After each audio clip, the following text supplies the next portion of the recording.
획기적이에요. 정말 깜짝 놀랐어요. 또 기계하고 오래 대화를 하다 보니까 막 감정 몰입이 좀 되더라고요. 검색의 시대가 이제 끝나는 것이 아닐까라. 이게 강한 인공지능이고 이제 인류 멸망했다. 이제 예술가들 다 실업자가 되겠구나. 기계가 우리를 점령하고 싶어 할까? 기계가 원하는 걸 과연 무엇일까? 상당히 많은 좀 고민을 하게 하고 있어요. 어떻게 이게 가능한 거지? 진짜 인공지능의 약간 예고편 정도이지 않을까 싶어요.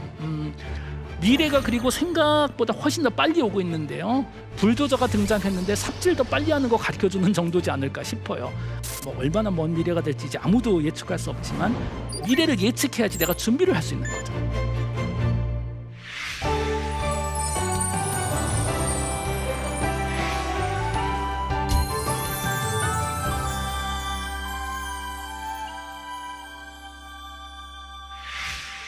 네, 안녕하세요. 카이스에서 김대식입니다.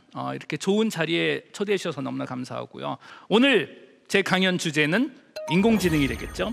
생성형 인공지능 시대의 기회와 리스크라는 주제를 가지고 강연을 준비했습니다.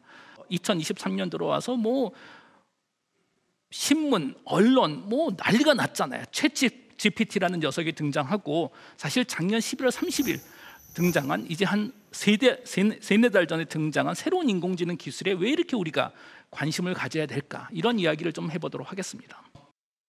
우리가 인공지능이란 이야기를 들으면 사실 여러 가지 좀 개념을 혼돈하는 그런 경우가 상당히 많습니다. 그래서 오늘 제가 개념 정리도 좀 해드릴까 하고 또 지금까지 우리가 알고 있었던 인공지능과 생성형 인공지능이라는 건 무엇일까?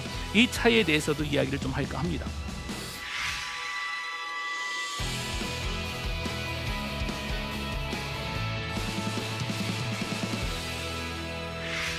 우선 인공지능 하면 뭐 사실 저희 머리에 뜨는 장면은 항상 터미네이터죠. 기계가 지능만 가지는 것이 아니고 자유의지, 자율성 같은 걸 가지기 시작하고 또 특이하게 기계가 자율성을 가지면 갑자기 인류를 멸망시키려 하는 그런 의도가 생긴다라는 수많은 영화를 우리는 봐왔습니다. 기계가 우리를 점령하고 싶어 할까? 기계가 원하는 걸 과연 무엇일까? 사실 아무도 모르죠. 또는 적어도 저런 터미네이터 같은 기계가 등장하지 않더라도 이런 인공지능이 계속 발달하면 우리의 일자리를 뺏어갈 것이다 라는 걱정은 우리가 분명히 하고 있습니다. 그러나 우리가 꼭 짚고 넘어갈 게 있는데요. 사실 불과 몇 년 전까지만 해도 인공지능 능력은 터무니가 없었습니다. 인공지능은 우리가 수많은 헐리우드 영화에서는 뭐 날아다니고 인류를 지배하지만 불과 몇 년 전까지만 해도 인공지능의 수준은 대부분 이랬거든요. 제대로 걸어다니지 못했습니다. 사실 터미네이터가 쫓아와도 집에 들어가서 문 닫으면 됩니다. 어차피 문을 못 열기 때문에. 그런데 이런 인공지능을 우리가 일부러 이렇게 웃기려고 만든 건 아닙니다. 인류가 알고 있는 모든 공학적인 지식을 다 합쳐봐도 이 정도 수준이었다라는 거예요. 불과 몇 년 전까지. 1950년도 처음 인공지능이 등장했을 때 사실 가장 풀고 싶었던 문제 중에 하나가 자연어 처리입니다. 왜 자연어 처리일까요? 특히 가장 관심이 있었던 건 자동 번역이었습니다. 특히 러시아어에서 영어로의 자동 번역. 짐작은 할 수가 있겠죠. 1950년도 냉전 시대였었잖아요. 그리고 그 당시 구소련에 전 세계 최고의 수학자와 물리학자들이 사실 있었죠. 상상을 초월하는 논문들이 발표가 됐는데 러시아어로 발표가 됐잖아요. 이걸 나오면 이제 스파이들이 다 어떻게 얻어가지고 계속 번역을 시켜야 되니까 시간이 걸리는 거죠. 그래서 인공지능 기계를 가지고 러시아 논문을 집어넣으면 바로 영어로 번역해주는. 그리고 당시 사람들이 생각했을 때 언어 처리는 뭐 여름방학에 학부생이 한 3-4달 연구하면 풀 수 있는 문제다라고 생각을 했습니다. 여전히 풀리지 않은 문제죠. 사실은 어떻게 보면 60년이 지나서 챗GPT가 처음으로 해결한 문제죠. 우리는 6주 정도 걸릴 거라고 생각했는데 60년이 걸린 겁니다. 당시 사용했었던 방법을 규칙 기반 또는 기호 기반 인공지능이라고 이야기를 합니다. 그건 뭐냐면 연구자가 기계에게 수식 또는 코딩을 사용해서 기계에게 세상을 설명해 준 거예요. 고양이란 이런 거야. 강아지란 이런 거야. 언어란 이런 거야 라고 설명을 해줍니다. 규칙 기반 인공지능은 1950년에 시작해서 한 30년 정도 시도하다 결국 실패해버립니다. 1980년도에 새로운 방법이 제안됩니다. 학습 기반 인공지능입니다. 그 어느 부모도 길거리 다니면서 이건 강아지고 강아지란 뭐 포유류고 다리가 4개다 이렇게 설명 안 합니다. 배우지도 않았는데 어떻게 할까? 연구를 해보니 어린 아이들은 설명을 통해서 세상을 이해하지 않고 학습을 통해서, 스스로 학습을 통해서 세상을 이해하더라는 거예요. 그래서 1980년도에 제안된 게, 그래? 그러면 기계에게도 세상을 하나하나 설명해 주지 말고 학습 능력을 차라리 가르쳐 주자. 그리고 스스로 세상을 학습하도록 유도하자라는 기계학습이라는 분야가 등장합니다. 기계학습 역시 한 30년 정도 시도되다 2000년도에 포기를 합니다. 왜냐? 실패해버렸거든요. 영화에서는 수많은 인공지능이 등장했지만 인공지능은 60년 동안 실패를 했었던 분야입니다, 사실은. 그리고 2010년도, 이제 딱 10년이 됐죠. 2010년도에 기계학습이라는 분야가 심층학습, 딥러닝이라는 이름으로 다시 등장합니다. 사실 이 당시까지만 해도 인공지능 또는 기계학습 그 이미지가 워낙 안 좋아서 60년을 실패했으니까 그냥 리브랜딩을 해버린 거예요. 이름을 바꿨습니다. 심층학습이라고. 거의 비슷한 알고리즘인데 신기하게 성공을 해버립니다. 오늘 마지막 대국에서도 이세돌 구단이 패해 종합전적 4승 1패로 알파고가 승리했습니다. 전 세계가 함께 숨죽이며 지켜봤던 세계 대결은 이세돌 구단의 1승 4패로 마무리됐습니다. 왜 성공을 할까요? 크게 3가지 이유가 있었는데요. 당연히 수학적인 알고리즘의 개선도 있었습니다. 두 번째는 당연히 컴퓨터가 훨씬 더 빨라졌죠, 그동안. 그런데 사실 가장 큰 이유는 뭐냐면 1980년도 우리가 기계를 학습시킬 때 기계를 학습시키는데 데이터가 얼마나 필요한지를 몰랐던 것 같아요. 예를 들어서 고양이, 강아지를 식별하는데 고양이 사진 한 100장을 썼거든요. 아무리 해도 학습이 안 됩니다. 그런데 1990년도 인터넷이 보편화되죠. 이제 학습에 사용할 수 있는 데이터가 천문학적으로 늘어버린 거예요. 2010년도에 신기하게 고양이 사진 100장이 아니고 고양이 사진 10만 장을 사용했더니 학습이 됩니다. 이제 고양이 사진 100만 장 또는 강아지 사진 10만 장, 100만 장을 학습 데이터로 사용합니다. 다양한 모습을. 그 다음에 학습 데이터를 인간의 뇌를 모방한 인공신경망이라는 구조에 입력을 시킵니다. 인공신경망은 그냥 블랙박스라고 생각하셔도 큰 문제는 없습니다. 학습은 간단합니다. 신경세포들 간의 연결고리를 계속 바꿔서 정답과 오답의 차이가 0이 될 때까지 계속 시도해 보는 거예요. 수학적으로는 너무나 간단합니다. 그러나 계산량이 어마어마합니다. 당연히. 다행히도 한 10년, 15년 전 엔비디아의 GPU 같은 병렬 프로세서들이 등장해서 웬만한 학습을 우리는 며칠 또는 몇 주 정도 컴퓨터를 돌리면 됩니다. 챗 GPT 같은 경우에는 한 6개월 동안 학습을 했다라고 제가 들었는데요. 딥러닝이라고 부르는 학습 기반 인공지능, 이제 딱 10년 정도 됐죠. 이제 우리는 데이터를 집어넣고 기계가 규칙을 찾아주는 겁니다. 이제 기계가 얼굴 정말 잘 알아봅니다. 여러분들 휴대폰 얼굴에 갖다 대면 얼굴 인식하잖아요. 10년 전에는 없었던 기술이거든요, 사실은. 그리고 길거리에서 기계가 자동차, 자전거, 보행자를 구별할 수 있으니까 우리가 자율주행 자동차를 꿈이나 꿔볼 수 있는 거겠죠. 다시 말해서 지난 10년 동안 인류 역사적으로 정말 신기한 일이 하나 벌어졌는데, 그건 뭐냐면 기계가 세상을 알아보기 시작한 겁니다. 이런 인공지능을 우리는 이제 인식형 인공지능이라고 부릅니다.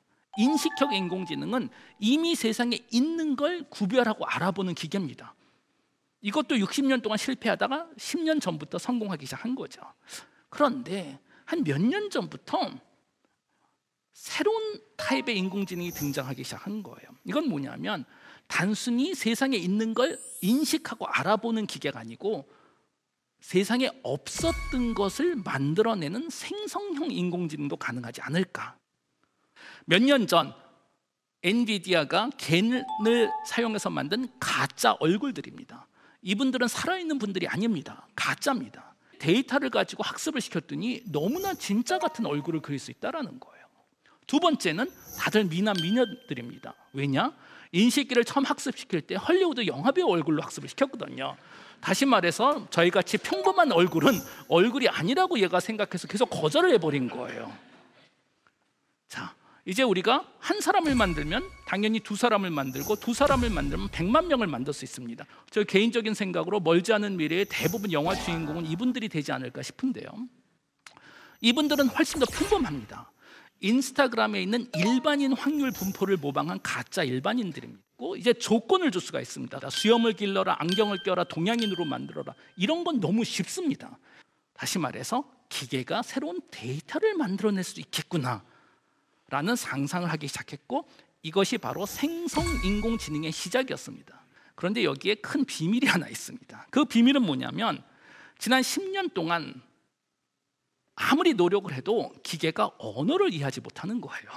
그림은 알아보는데 얼굴도 알아보고, 여러분들 뭐 알렉사, 시리, 코타나 다 해보셨을 거 아니에요. 또는 국내 통신사에서 파는 AI 스피커들, 저도 다 해봤습니다. 얘네들 말귀 못 알아듣잖아요. 왜 이렇게 학습이 안 될까? 문장이 학습이 안 되는 가장 큰 이유는 순서가 있기 때문이잖아요. 그렇죠? 그래서 한번 생각해 본 게, 문장에서 순서를 무시해 보자. 그냥 차라리 한꺼번에 학습을 하자. 그런데 문장 10개가 아니고 10만 개도 아니고 100만 개도 아니고 1000억 개의 문장을 사용하면 확률적으로 특정 단어가 나타날 확률이 정해져 있다는 거예요. 이게 절대적으로 압도적으로 초거대 스케일에서만 가능합니다. 수천억 개의 문장에서 모든 단어와 모든 단어의 관계, 모든 문장과 모든 문장의 관계를 거대한 확률 지도로 사전 학습을 해놓을 수가 있다는 거예요. 2017년 구글이 트랜스포머라는 알고리즘을 개발하는데, 흥미롭게도 이 알고리즘을 개발한 건 구글인데 가장 많이 활발하게 이 알고리즘을 사용한 곳은 오픈 AI라는 스타트업입니다.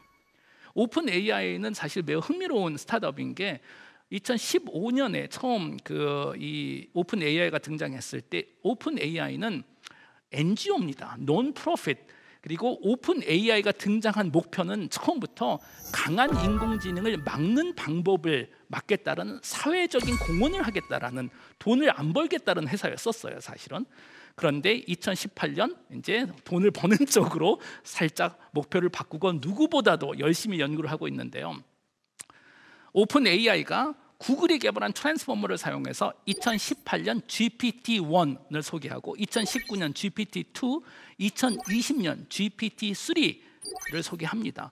GPT는 사실 이 단어의 이 약자만 잘 이해해도 원리를 우리가 이해가 가능합니다. GPT라는 것은 Generative Pre-trained Transformer라는 거의 약자인데, 여기 뜻이 다 있어요. G, Generative, 뭔가를 만들어낸다, 생성형.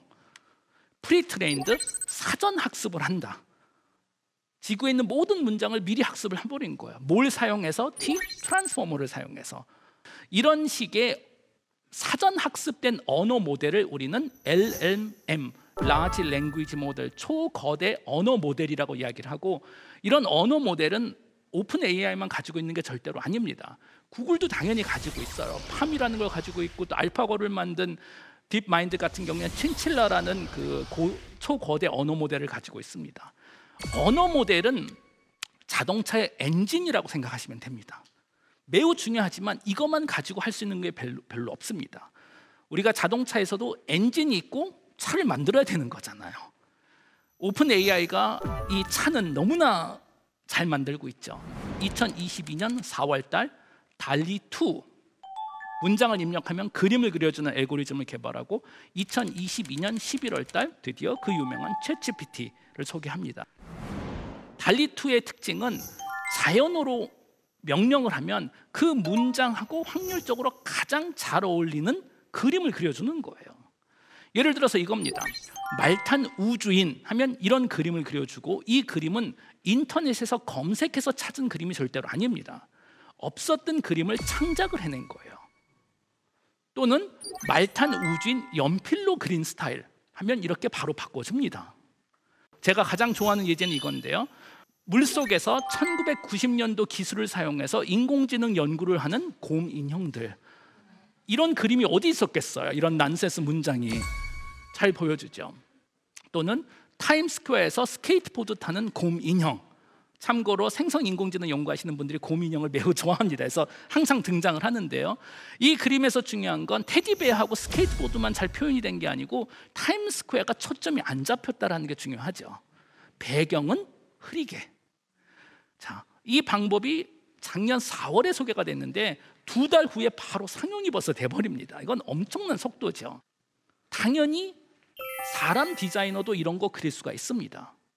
차이는 달리2는 100만 장을 그려줄 수 있다는 거죠. 우리 사람을 100만 장을 그려줄 수가 없겠죠.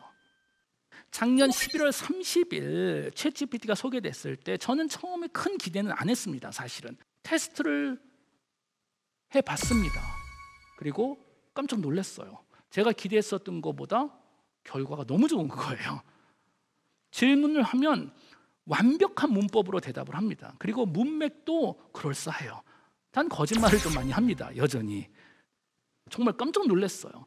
저는 제가 살아있는 동안에 인간과 대화가 가능한 인공지능이 등장할 거라고 기대하지 않았었습니다.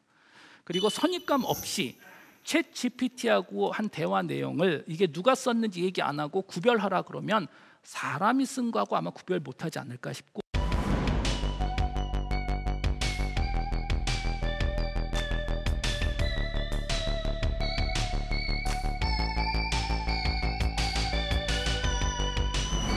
참고로 이제 생성 인공지능에서는 내가 입력하는 글 또는 질문이 정말 중요해집니다. 내가 입력하는 문장을 이제 프롬프라고 부르고 프롬프 공학이라는 분야가 새로 생겼어요.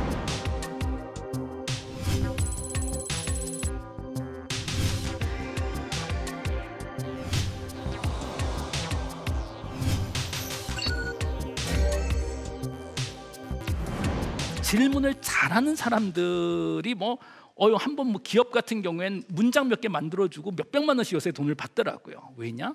그건 여러분들이 운전할 때 내비게이션이 있는 것 같이 내비게이션이 있는 거예요. 문장의 내비게이션. 단 이걸 사용하는 분은 여러분입니다. 프롬프를 잘 집어넣으면 정말 대단한 결과를 사실 얻을 수가 있습니다. 이제 질문이 생기죠. AI로 예술을 할 수가 있을까? 입력값만 집어넣으면 입력값이 여러분들의 상상력이거든요. 이건 누구나 할 수 있습니다. 예를 들어서 저도 멋진 그림 상상은 할 수 있겠지만 저는 그림을 못 그리거든요. 일러스트레이터 사용할 줄도 모르고. 그런데 문장만 입력하면 생성을 기계가 한 1초에서 2초 정도 있으면 그림을 그려주거든요. 그래서 저도 한번 해봤어요. 이게 제가 만든 그림들입니다. 사실은 처음에는 그런 생각이 들었어요. 이제 예술가들 다 실업자가 되겠구나. 달리나 스테이블 디퓨전을 좀 사용하다 보니까 절대로 그렇지 않습니다. 왜냐? 전문 지식이 정말 중요해요. 1975년 코닥 트라이엑스 필름이고 조명은 2000 룩스 조명으로 왼쪽에 하나 아래 하나, 어마어마한 전문적인 디테일한 지식을 집어넣으면 집어넣을수록 퀄리티가 점점 좋아지는 거예요. 저는 이런 생성형 AI 때문에 작가, 사진작가 분들이 실업자 될 것 같지는 않습니다. 단 이런 생성형 AI를 잘 사용하는 작가들 때문에 이런 걸 두려워하고 사용하지 않는 작가들은 실업자는 될 수 있을 것 같아요. 내가 전문 지식도 가지고 있지만 그림을 한 장만 만드는 것이 아니고 1000장을 그릴 수가 있는데 거의 1시간 안에. 우리가 항상 생각하는 게 챗GPT는 영어만 쓸 수 있는 게 아닐까? 절대로 아닙니다. 챗GPT는 이 세상에 있는 모든 문장을 다 학습해 버렸어요. 당연히 한국어 문장도 학습을 했고 독어도 했고 산스크리트도 학습을 했습니다. 단 영어 데이터가 가장 많기 때문에 영어로 하시면 퀄리티가 제일 높긴 합니다. 그런데 일반인들이 질문을 던지고 문법적, 문맥적으로 완벽한 대답을 얻는다라는 것이 저도 처음에는 몰랐는데 인간에겐 어마어마한 경험이었던 것 같아요. 드디어 내가 가진 질문에 대답을 해주는구나. 저도 여러 질문을 해봤고 질문이 너무 재밌어서 그럼 질문들을 모아서 한번 책을 내보겠다라는 결정을 했죠.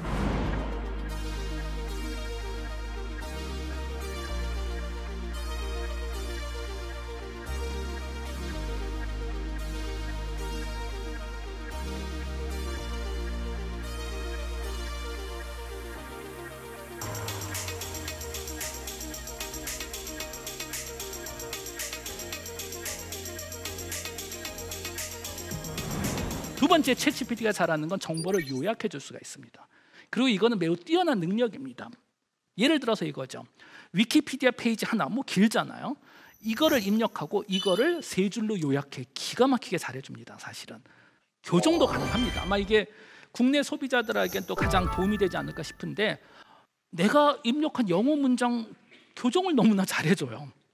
그리고 사실 챗GPT가 어린 아이들이나 또는 어른들도 영어 배우기 저는 가장 적절한 시스템인 것 같아요. 내가 문장을 치고 이거 좀 고쳐줘 하면 바로 고쳐주거든요.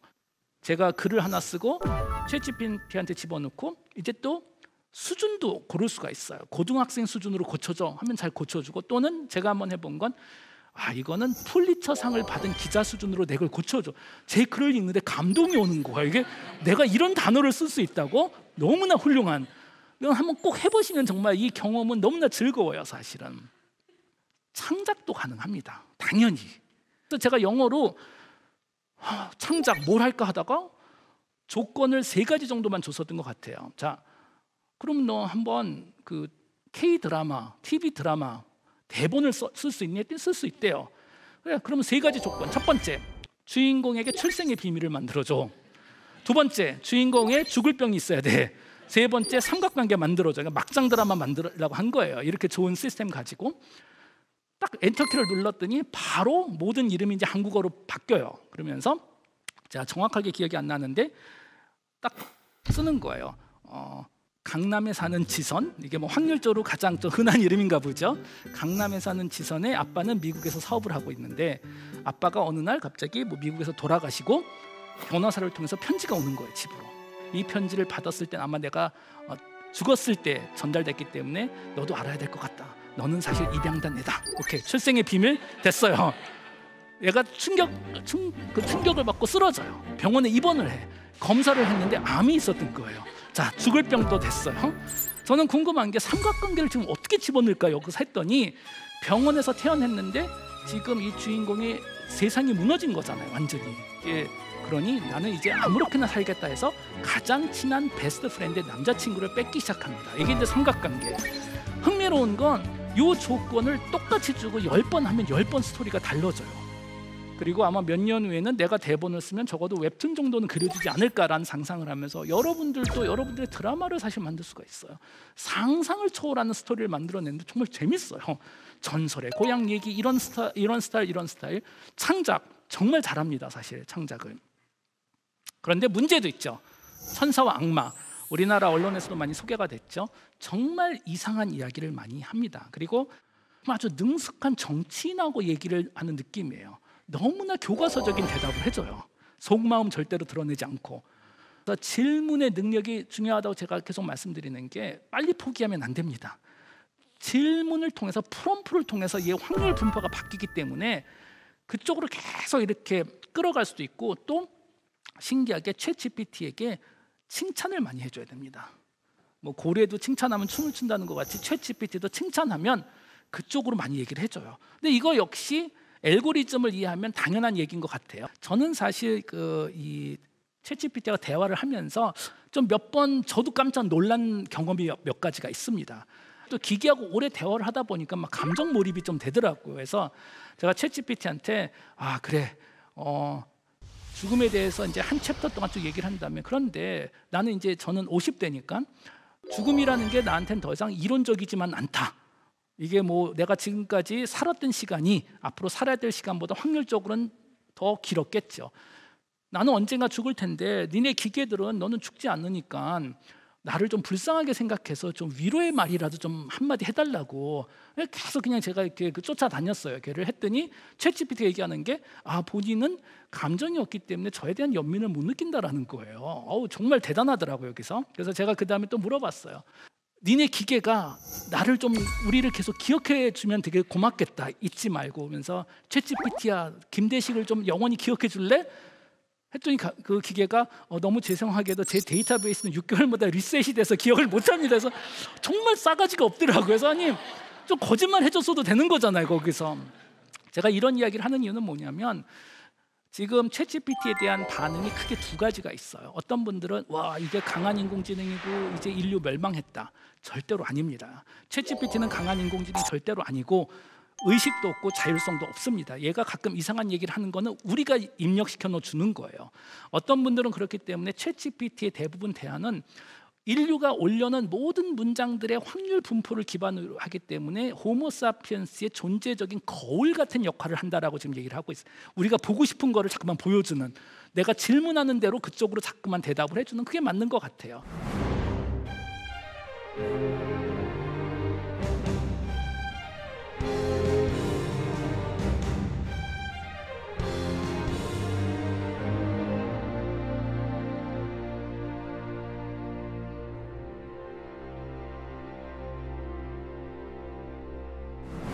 챗GPT의 대화 능력은 여전히 문제가 있습니다. 이따 기회 되면 좀 얘기를 하겠지만 가짜 정보를 많이 만들어냅니다. 그리고 이게 문법이 완벽하고 문맥이 그럴싸하니까 가짜가 그럴싸하게 들려요. 사실 상당히 위험한 기계입니다. 이런 관점에서는 가짜를 너무 그럴싸하게 얘기해 주기 때문에. 그리고 그 문제는 우리가 반드시 해결해야 되고, GPT-4 오픈 AI야말로는 그 문제를 많이 해결했대요. 사실 이거는 팩트 체크만 하면 되거든요. 그리고 마지막으로 또 제가 가장 흥미로웠던 게, 이 책에서 제가 계속 시도했었던 건 챗GPT하고 약간 인간의 감정 뭐 이런 거에 대해서 대화를 나누려고 했는데 계속 약간 막더라고요. 본인은 감정이 없고 어쩌고 저쩌고. 그래서 제가 맨 마지막 챕터에는 이거를 역할을 한번 바꿔버렸어요. 그래서 제가 챗GPT한테 뭐라 그랬냐면, 이건 제가 제 자신이 생각해도 좋은 생각이었던 것 같아요. 그건 뭐냐면, 자 그래, 이번 챕터에서는 챗GPT, 네가 책을 하나 쓴다고 상상해보고 인간 김대식에다가 질문을 던져봐라. 지금까지는 김대식이 챗GPT한테 질문을 던졌는데 챗GPT가 인간에게 던지는 질문들 해봐. 아무거나 네가 그냥 궁금한 것들. 그랬더니 이 녀석이 하는 질문들이 다 감정에 대한 질문들이에요. 뭐를 본다라는 건 무슨 느낌일까요? 사랑한다라는 건 무슨, 관심 없다며 아까는 분명히. 뭐 죽음이라는 게 뭘까요?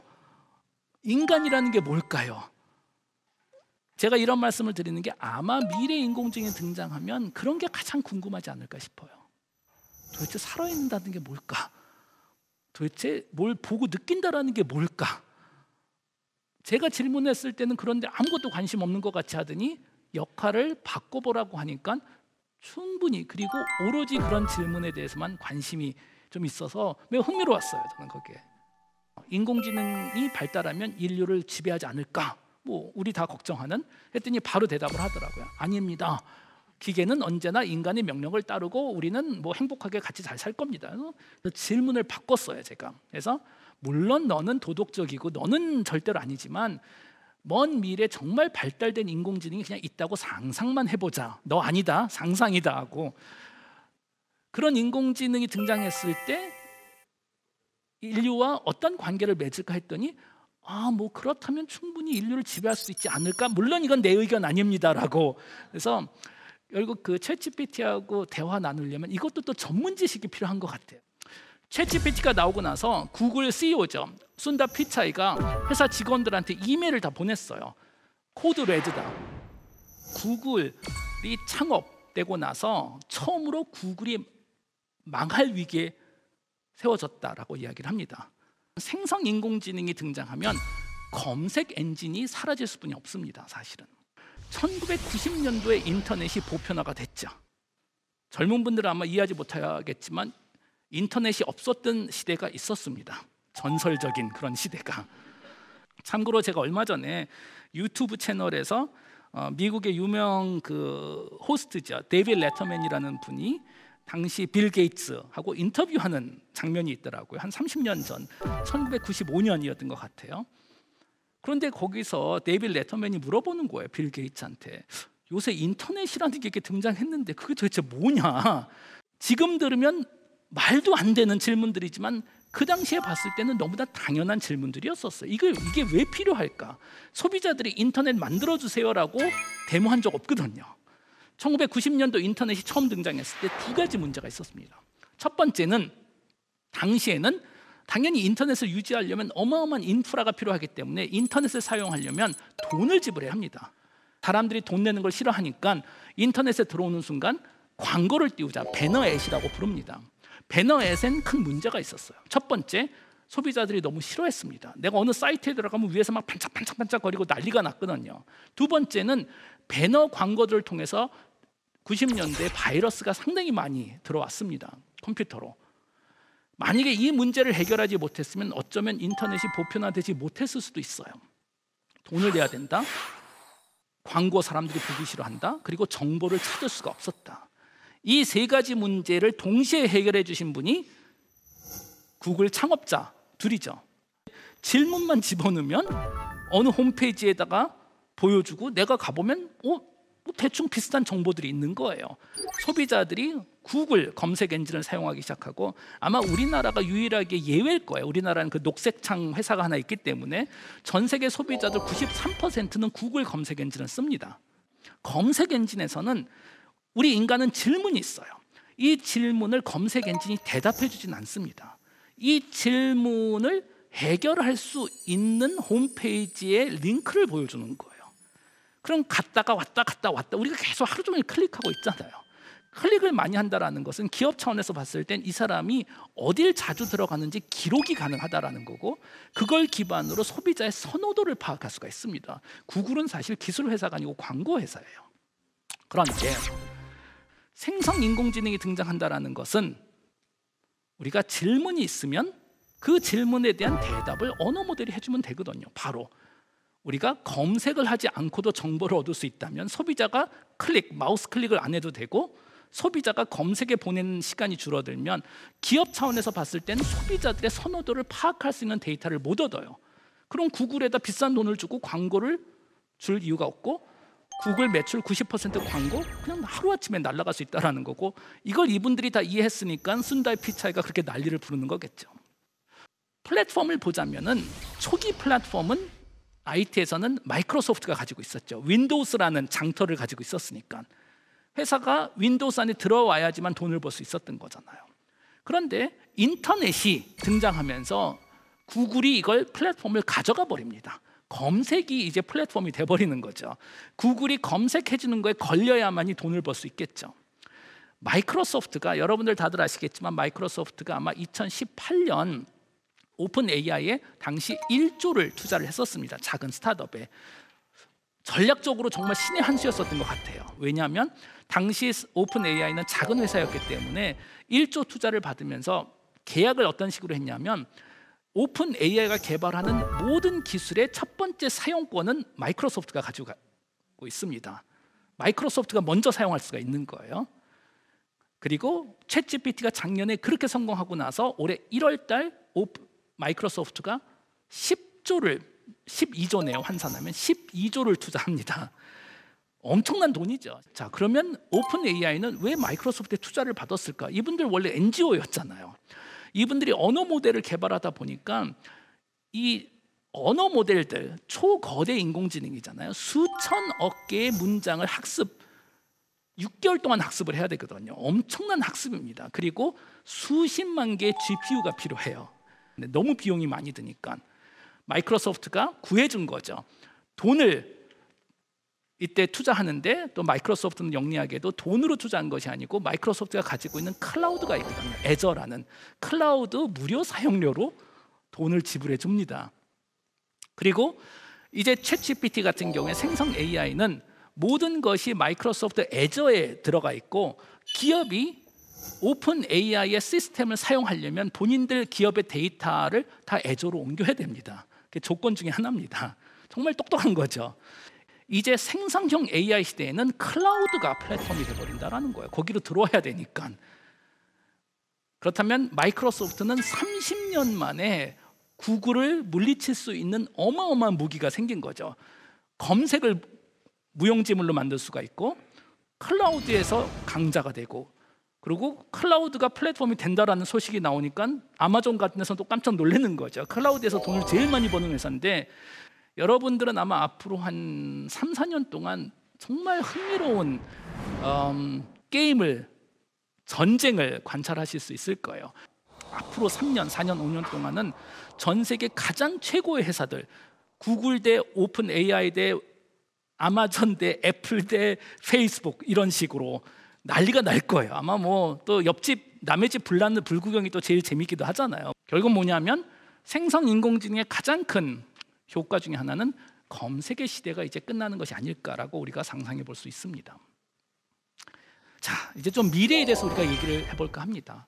생성인공지능, 특히 트랜스포머의 핵심이, 원래 트랜스포머가 2017년 개발됐을 때는 언어 문제를 해결하기 위해서 만들어진 방법이죠. 최근에는 트랜스포머를 사용해서 이미지 처리와 동영상 음악 처리까지 가능하다는 것이 지난 2, 3년 동안의 논문 결과였어요. 그것도 훨씬 더 잘 됩니다. 신기하게도. 그렇다면 챗GPT는 우리는 지금 놀래고 있지만 올해 나올 다른 서비스들에 비교하면 사실 아무것도 아닙니다. 미래가 그리고 생각보다 훨씬 더 빨리 오고 있는데요. 최근에는 챗 PDF라는 게 나와가지고 PDF 파일을 챗 GPT에다 집어넣어줬더니 요약을 잘 해주더라고요. 논문도 안 읽어도 되는. 저희 학생들 매우 잘 쓰고 있습니다. 지금 그 논문 집어넣고 논문에 대해서 대화를 나눌 수가 있어요. 이제 저도 교수니까 이런 일이 지금 1월달, 2월달에 벌어진 거잖아요. 3월달 그 개학하기 전에 걱정이 되더라고요. 이 친구들 분명히 에세이다 챗 GPT로 쓸 것 같잖아요. 근데 이걸 금지시킨다고 될 일도 아니고, 그래서 저는 그 개학하고 학생들한테 그 중간고사 자체를 챗 GPT로 가짜 뉴스 만드는 걸 숙제로 다 시켰어요. 사실은 최대한 그럴싸한 가짜 스토리 만들어 보기, 그 다음에 최대한 그럴싸한 그림들 만들어 보기, 차라리 그거를 잘 촬영하는 거를 배워야 되지 않을까. 어차피 막을 수 없다면 그리고 여기서 중요한 것이 모두가 챗 GPT를 쓴다고 해서 결과가 동일하진 절대로 않습니다. 정말 그 질문 자체가 너무너무 중요해요. 그 퀄리티가 2배, 3배 좋은 게 아니고 몇백 배 차이가 나요. 우리 인간은 항상 무언가를 만들었습니다. 그리고 상당히 오랜 기간 동안 인간이 필요한 것을 우리는 수작업으로 만들었어요. 수작업으로 만든다는 것은 시간과 돈이 많이 듭니다.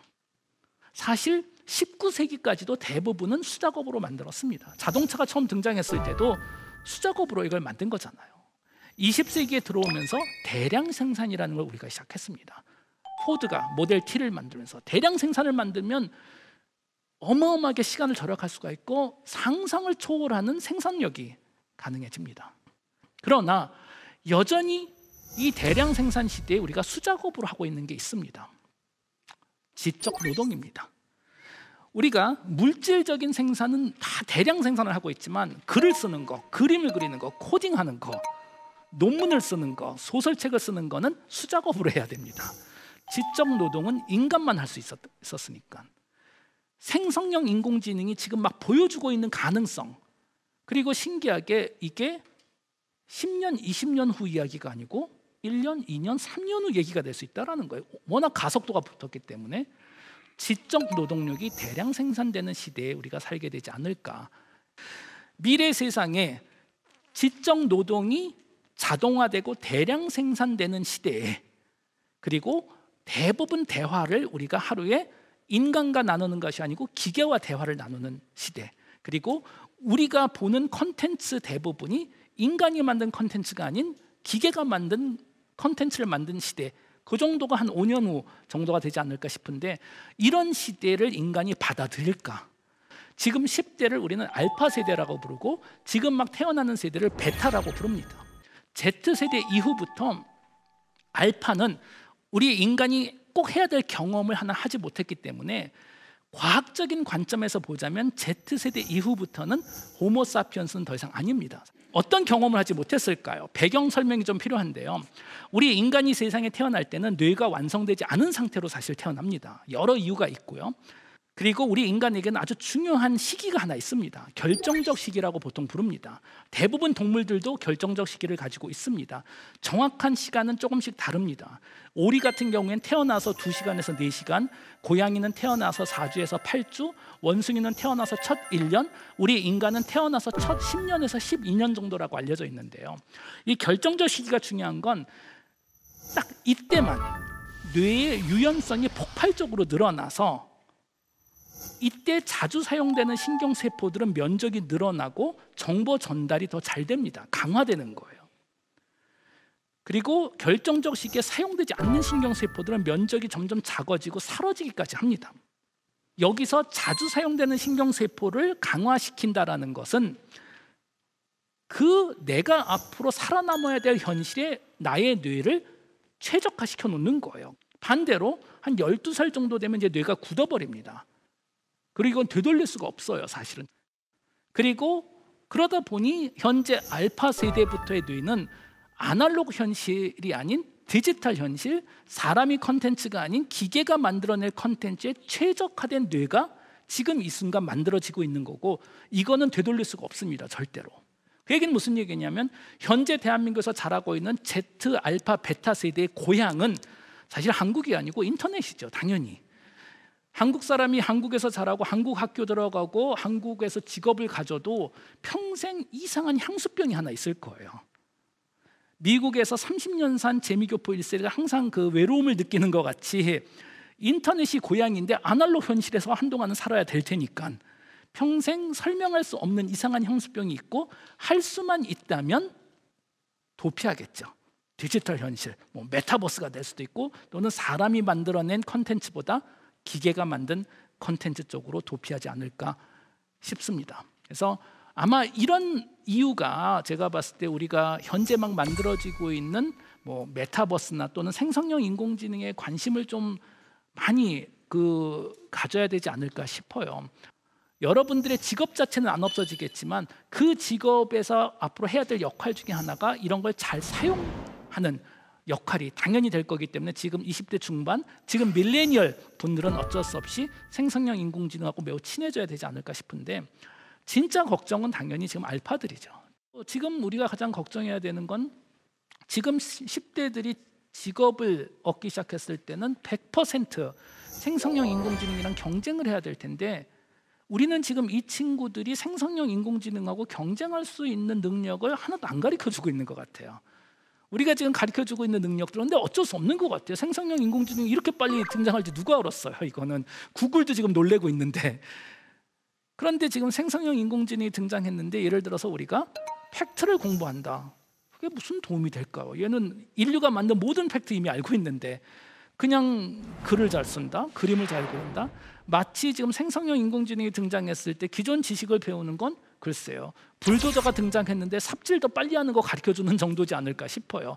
아무리 삽질해봤자 불도저가 이깁니다. 우리가 해야 되는 불도저를 모으는 역할, 불도저를 설계하는 역할, 또는 그 건물을 설계하는 역할이 돼야지 삽질은 이제 더 이상 아니지 않을까 싶습니다. 근데 또 어떤 분들은 아니 왜 이렇게 호들갑 떠는지 모르겠다, 챗GPT 그래봤자 네이버 백과사전보다 좀 더 좋은 거 아니냐. 그것도 사실 절대로 아닙니다. 많은 분들이 가장 착각하시는 게 챗GPT라는 것이 그럼 우리가 써는 문장을 그냥 재조합해 주니까 새로운 문장을 못 만들지 않냐.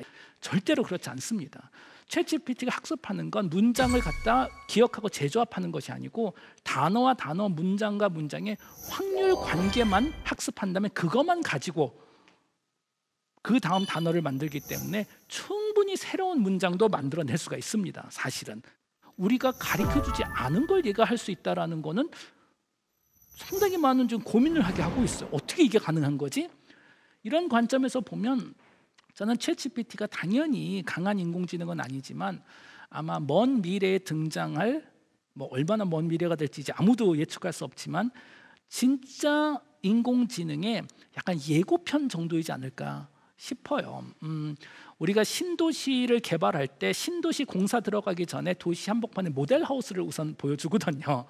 우리 모델하우스에서 살 거 아니에요. 단 느낌은 받을 수가 있고 이런 식이구나.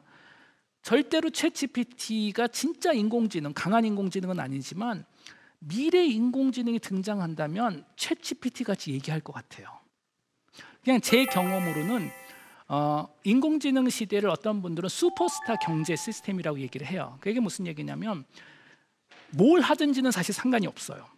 단 그 분야에서 탑 10%는 돼야지 먹고 살 수 있다. 그 얘기 무슨 얘기냐면 내가 코딩을 배워요. 뭐 코딩이 미래라 그러니까. 근데 전 세계에서 한 80%예요. 못 먹고 살고.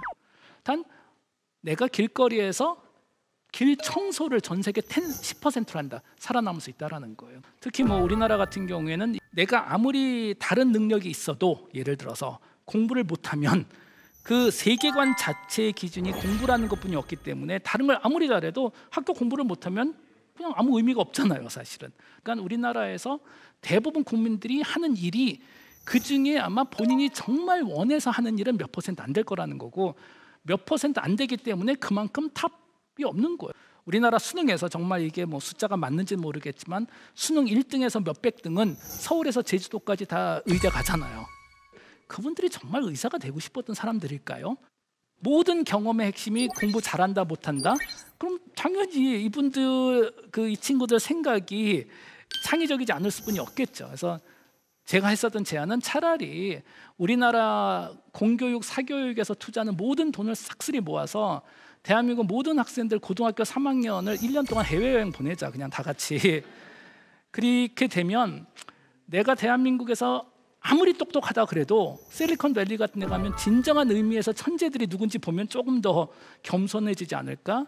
또는 대한민국에서 내가 공부를 못해서 너무나 우울하고 자살할 생각하지만 아프리카에 가서 보니까 깨끗한 물이 없어서 3살짜리 어린애가 죽는다. 그러면 인생에서 뭐가 중요한지를 좀 볼 수 있지 않을까? 생성형 인공지능에서 남들하고 비슷한 것만 배워서는 경쟁력이 없겠죠. 그럼 여기서 최고의 경쟁력은 전 세계 10%로 내가 잘할 수 있는 무언가? 그거는 저는 100% 저는 그 믿음은 있어요. 그 어느 인간도 본인이 원하는 무언가가 있다. 근데 대한민국 사회는 그걸 찾기가 너무나 어려운, 찾을 기회를 안 주잖아요, 사실은. 그리고 아침에 일어나 학원 갔다 집에 오는 걸 어디서 찾겠어요? 여러 가지를 경험해봐야지 찾을 수 있지 않을까 싶네요.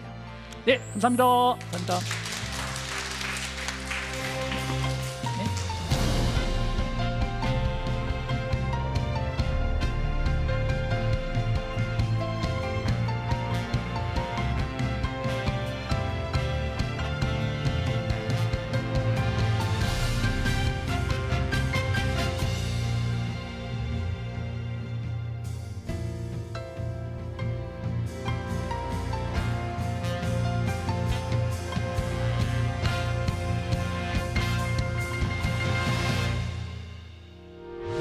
의견 있는 경제 채널 SBS 비즈.